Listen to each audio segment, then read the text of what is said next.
تعالوا نعمل مع بعض تحدي ال 14 يوم اللي هنحول فيه بشرتنا من الشكل ده للشكل ده. مش بس كده، احنا هنعالج الكلف والنمش والتصبغات وعلامات تقدم السن وكمان الخطوط الرفيعة والخطوط الابتسامة. كل المشاكل دي هتتحل من خلال منتج 9 تايم ريتينول، وده لان هو بيحتوي على اعلى نسبة ريتينول موجودة في السوق. مش بس كده، ده كمان في مادة اسمها مادة الهايلوفيلر، والمادة دي اللي بتعمل على امتلاء خطوط الابتسامة وكمان بتعمل على شد البشرة وكمان بتملى المنطقة دي. يعني كده كأنك حقنتي حقنة فيلر بس بتمن قليل، والنتيجة بجد تحفة خلال 14 يوم بس.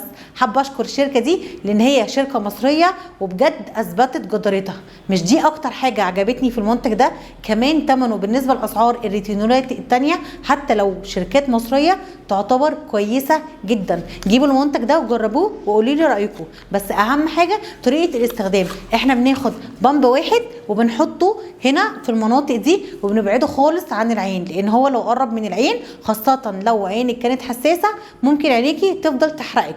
ولو حسيتي ان بشرتك فيها لسعين شويه بعد ما تحطيه ممكن تحطي مرطب على طول، لكن لو حسيتي ان هو تمام ومستمر معاكي ومفيش اي لسعين في بشرتك سيبيه. وهو اصلا كمان اكتر حاجه انا حبيتها فيه ان هو مناسب جدا للبشره الحساسه، يعني تقريبا كده مش هتحسي بلسعين. لكن انا دايما بحب اقول الحاجه الاحتياطيه، كمان ما ينفعش للحوامل او اللي بترضع.